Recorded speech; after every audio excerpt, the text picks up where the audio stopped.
Hello friends, ये जीवन के उतार चढ़ाव पार्ट 2 है। पार्ट 1 में आपने जाना कि रूपा और रमेश जब ऑफिस जाते हैं तो ऑफिस जाते हुए बातचीत करते करते बच्चे का टॉपिक छिड़ जाता है और रूपा पुराने ख्यालों में खो जाती है जब वो शादी करके ससुराल आती है और उसे काफ़ी दिक्कत का सामना करना पड़ता है और सास ससुर को मनाने में लग जाती है।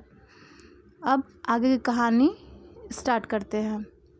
फिर संडे को नाइट में चले जाते थे। फिर कुछ महीने बीत गए। उसके बाद रमेश आते हैं और रूपा की तबीयत खराब हो जाती है।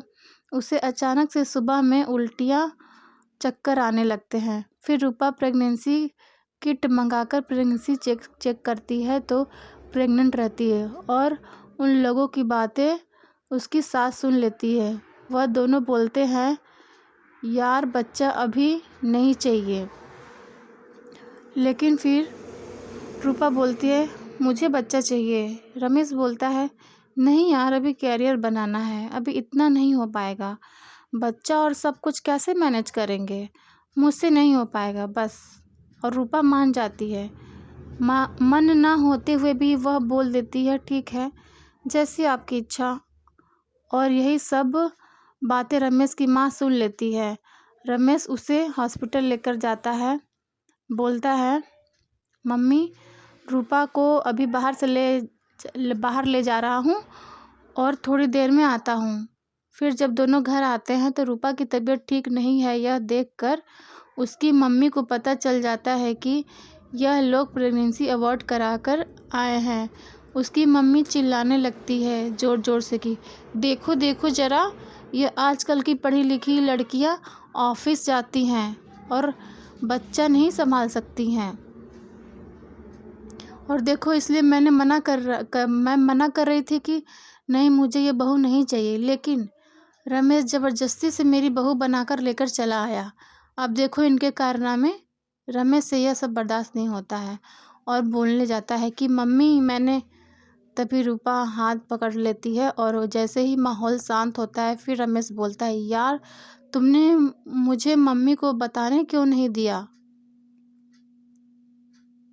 कि तुम्हारी नहीं मेरी इच्छा थी कि अभी बच्चा नहीं रखना। फिर रूपा बोलती है, आपकी माँ मुझसे नफ़रत करती हैं और यह बात जानने के बाद वो आपसे भी नफ़रत करेंगे और मैं नहीं चाहती आपसे नफ़रत करें। वह मुझसे नफ़रत करती हैं। मैं धीरे धीरे सब ठीक कर दूँगी, हो जाएगा सब ठीक। और दोनों रोने लगते हैं आपस में। कैसे सब ठीक करे, रात में अचानक सास आती है उनके रूम में और हंगामा करने लगती है, अभी निकलो घर से तुम लोग, अभी निकलो घर से। रमेश कहता है कि माँ सुबह जाने दो, अभी थोड़ा स्टेबल हो जाने दो रूपा को, फिर लेकर जाता हूँ। नहीं रमेश, तुम बहुत अपने मन का कर चुके हो, अब नहीं, अभी तुरंत लेकर जाओ। और उनके पापा मना करते हैं, बच्चे हैं, रात में कहाँ जाएंगे, सुबह हो जाएगा फिर चले जाएंगे। फिर सुबह होने के बाद दोनों अपना बैग पैक करते हैं और दिल्ली के लिए निकल जाते हैं। और दिल्ली जाने के बाद रूपा बहुत गुमसुम सी रहती है, उदास रहती है। धीरे धीरे दिन बीतता जाता है और फिर रूपा ठीक होने लगती है। सास के द्वारा दिया हुआ व्यवहार नहीं भूल पाती है और बीच बीच में याद आने लगता है। और शादी के 10 साल होने के बावजूद भी बच्चे के लिए ताना उसे सुनना पड़ता है। रूपा घर में बैठ बैठ बोर होने लगती है तो रमेश ने उससे कहा, ऑफिस ज्वाइन कर लो, बिजी रहोगी तो अच्छा रहेगा, खुश रहोगी। और बच्चे क्या हैं, हो जाएंगे बच्चा, टेंशन ना लो, भगवान पर भरोसा रखो। रूपा रमेश बोलता है, अरे कहाँ खो गई, चलो ऑफिस आ गया। रूपा अपने ख्यालों से वापस आती है। मुझे मालूम है तुम क्यों उदास हो, क्या सोच रही हो, क्योंकि मैं बच्चे की टॉपिक ले लिया इसलिए। चलो जल्दी काम ख़त्म करना है ना। काम करके घर वापस आते हैं। फिर अगले दिन सुबह होता है और रूपा की तबीयत ठीक नहीं लगती है। वह बोलती है, रमेश आप चले जाओ, मेरी तबीयत ठीक नहीं लग रही है, मुझे ऑफिस जाने की इच्छा नहीं हो रही है, मुझे बहुत चक्कर से आ रहे हैं। तो रमेश बोलता है, ठीक है, मैं कुछ बाहर खा लूँगा और तुम कुछ ऑर्डर कर लेना। मैं जाता हूँ, बाय।